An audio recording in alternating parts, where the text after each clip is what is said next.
Larry, here is what Netanyahu said in his recent interview with Fox News about the genocide. Rafa. So the reason you see the flattened buildings is because Hamas booby traps every single building. So when we come in, we first have the population moved, even though Hamas tries to keep them in the combat zones. But after they move, and we start to move into the neighborhoods that are now populated only by terrorists, they ignite these booby traps. So what we do is we put in an APC, an armored personnel carrier, with a lot of explosives, detonate it.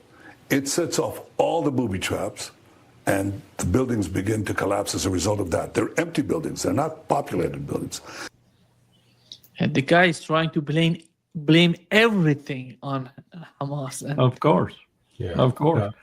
And if you name the most, I won't say the most objectionable, the death is the most objectionable thing, but if you take the United States Army's template for battle damage assessment, which takes into consideration dozens of parameters, including the type of rebar used in the buildings, the kind of concrete used in the buildings, everything you can possibly talk about, Palantir and Mosaic, you pack everything possible in this, lots of different things.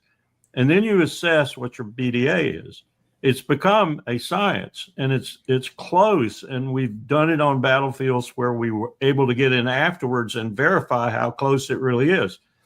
If you apply that to the small territory that is Gaza, you get 250,000 people already dead, not 59,000, not 60,000, 200,000+ people, half of whom are women and children.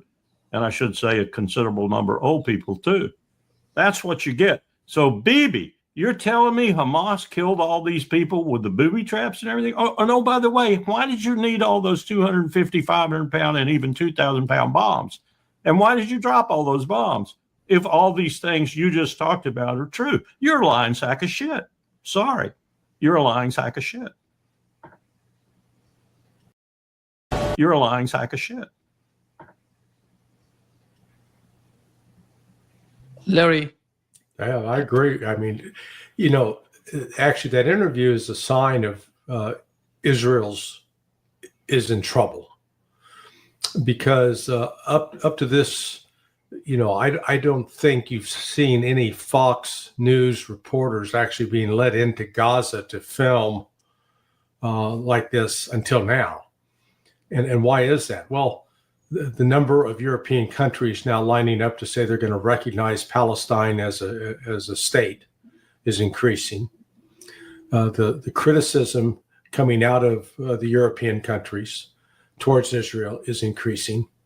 And so why is that relevant? Well, when you look at Israel's trading partners, both in terms of who it exports to, who it imports from, Europe is still a major player on the economic front.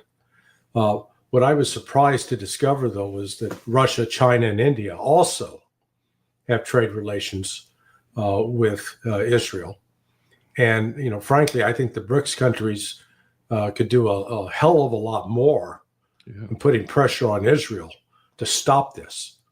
And what it would take is some ultimatums being delivered to Bibi by various countries that you either stop the genocide or we're breaking relations with you. We're recalling our ambassador. We're kicking your diplomatic personnel out of our country.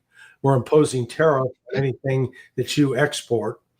And we're going to restrict any imports or anything. Our exports to you are going to be curtailed, particularly if they involve anything that can be used in a lethal manner.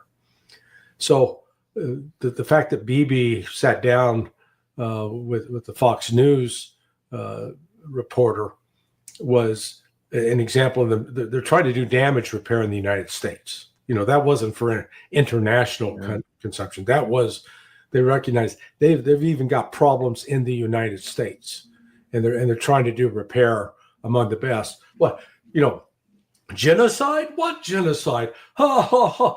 We're pretty bad at it. I mean, it's obscene.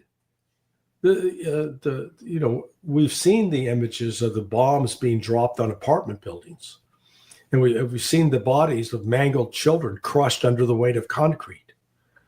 These are not fabrications. These aren't artificial intelligence images created. This is what Israel's been doing. Now we're coming up on 22 months now, and they have failed to defeat Hamas. And now their solution is, we're going to go occupy Gaza.